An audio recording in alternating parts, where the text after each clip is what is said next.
Alright, so welcome back. So do you think Nigeria will qualify for the 2026 World Cup? It's very unlikely. Now Nigeria sits 7 points behind the leaders, South Africa, who have 13 points. Nigeria just have 7 points. Consider that we have just 4 matches to play for, and 4 matches, that's talking about 12 points. Can South Africa drop 12 points, or will South Africa be able to drop up to 7 points? And can Nigeria win their remaining matches to qualify automatically? Now mathematically, yeah, it is, but realistically we don't think that Nigeria have a chance of qualifying automatically. The best shot for Nigeria is to go for the playoff, and that is going to be a serious problem for Nigeria. And it's, even if they qualify through the playoff, it's a big shame. A team like Nigeria, I don't think they should get themselves in this kind of situation to qualify for this kind of thing through this way. Anyways, we took to the street of Nigeria to gauge Nigerians' opinions on what they think about Nigeria's chances of qualifying for the World Cup 2026, and the responses will shock you. We're not going to say much. Let's go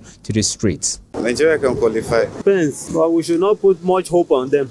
They are not serious. Super Eagles are not a club that are serious to play.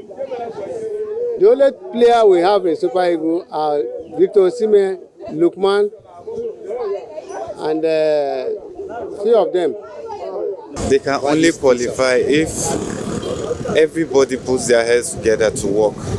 Because on yesterday match, if you watch, everybody was hoping to see Osimhen, and Osimhen was the one that brought the goal yesterday.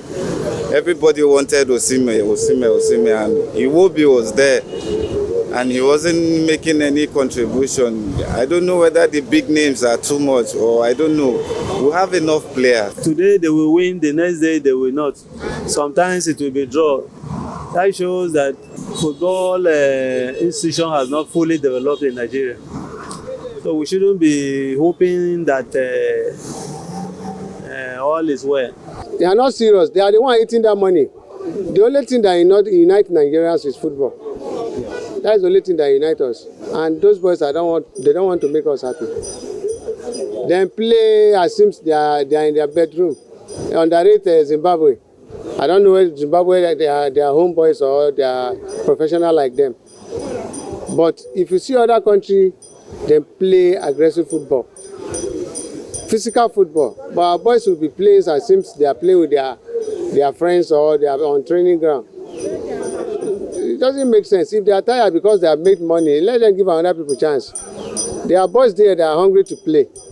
They should give them a chance.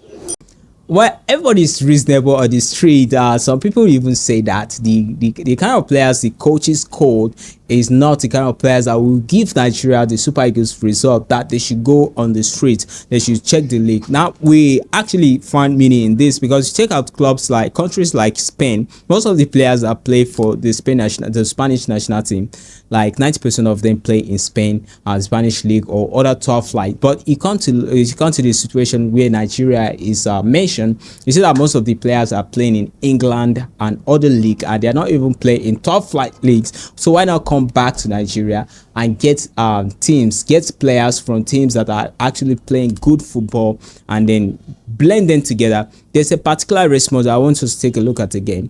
If you want to get it right, let the coach have his time, be watching this our local league, which is Nigeria league, and be picking some players. Believe me, honestly speaking, you can pick 23 players from our Nigeria league here and keep them in camp, be training them. They can face Argentina, they can face Brazil. You understand? Everybody playing, come back from here playing, they are playing and they are afraid of injury because of what they are earning in their club.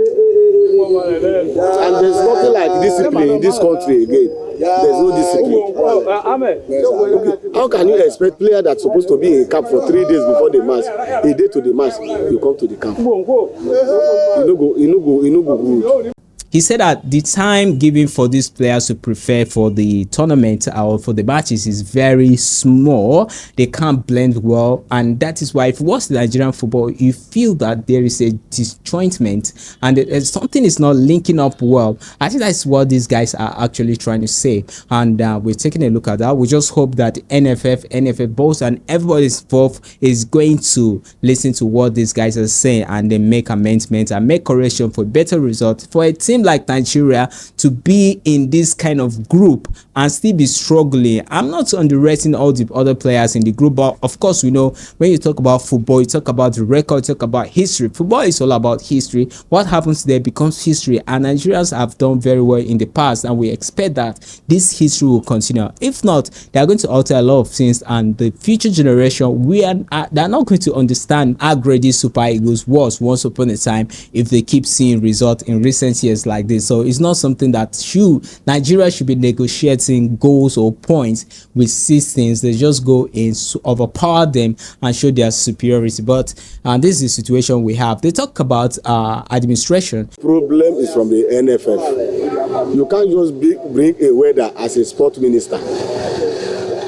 You understand? You can't bring a weather, an engineer to be a sport minister, a doctor to be a sport minister. Where are we heading to? Until you get it right. You understand? Until we get it right from the up.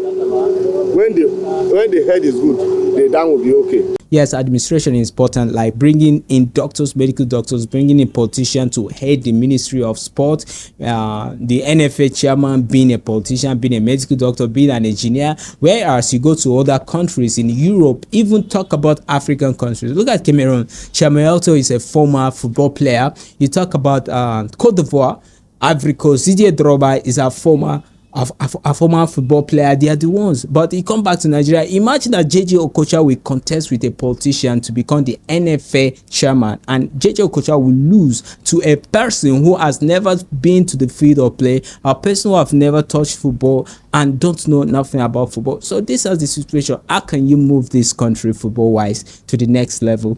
I think that's they're spot on with those points.